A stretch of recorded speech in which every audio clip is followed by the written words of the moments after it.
ಹದ್ದು ಪಕ್ಷಿಗಳ ರಾಜ ಅನ್ನಿಸ್ಕೊಳ್ಳುತ್ತೆ.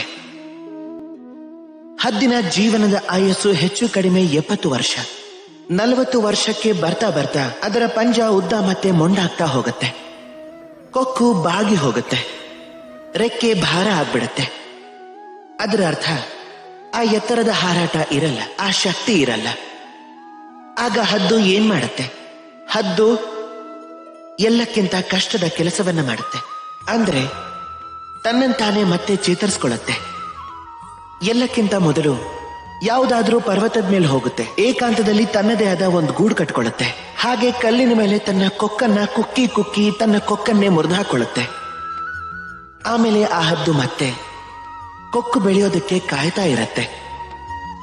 ಹೀಗೆ ತನ್ನ ಪಂಜಗಳ ಜೊತೆನೂ ಮಾಡ್ಕೊಳ್ಳುತ್ತವೆ. ಅದಾದ್ಮೇಲೆ ತನ್ನ ಭಾರವಾದ ರೆಕ್ಕೆಯನ್ನ ಒಂದೊಂದಾಗಿ ತಾನಾಗೆ ಕಿತ್ತು ಬಿಸಾಕತ್ತೆ.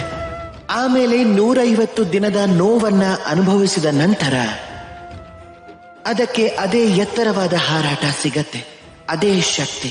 ಅದಾದ ಮೇಲೆ ಅದು ತನ್ನ ಜೀವನದ ಮುಂದಿನ 30 ವರ್ಷ ಬದುಕತ್ತೆ. ಏನ್ ತಿಳ್ಕೊಂಡ್ರಿ ನೀವು? ಒಂದು ವೇಳೆ ಇಚ್ಛಾಶಕ್ತಿ ಇದ್ರೆ ಒಬ್ಬ ದುರ್ಬಲ ಕೂಡ ಮಹಾಬಲಿ ಆಗಬಹುದು. ನೀವು ಕೂಡ ಇದನ್ನೇ ಮಾಡಿ. ನಿಮ್ಮ ಕಳೆದು ಹೋಗಿರೋ ದಿನಗಳ ಭಾರವನ್ನ ಬಿಟ್ಟಾಕ್ಬಿಡಿ. ಹಾಗೆ ಕಲ್ಪನೆಯ ಒಂದು ಎತ್ತರದ ಹಾರಾಟವನ್ನ ನಡೆಸಿ. ನಿಮ್ಮನ್ನ ನೀವು ಪುನಃ ಚೇತರಿಸ್ಕೊಳ್ಳಿ. ಆಗಲೇ ನೀವು ಸರ್ವಶ್ರೇಷ್ಠರಾಗೋದು. ಹಾಗೆ ನೆನಪಿಟ್ಕೊಂಡಿರಿ, ಈ ಚಿಕ್ಕ ಚಿಕ್ಕ ಪ್ರಾರಂಭನೇ ದೊಡ್ಡ ದೊಡ್ಡ ಎತ್ತರವನ್ನ ಮುಟ್ಟಿಸೋದು. ಈಗ ಬನ್ನಿ ನನ್ನ ಜೊತೆ ಪ್ರೀತಿಯಿಂದ ಹೇಳಿ, ರಾಧೇ ರಾಧೆ.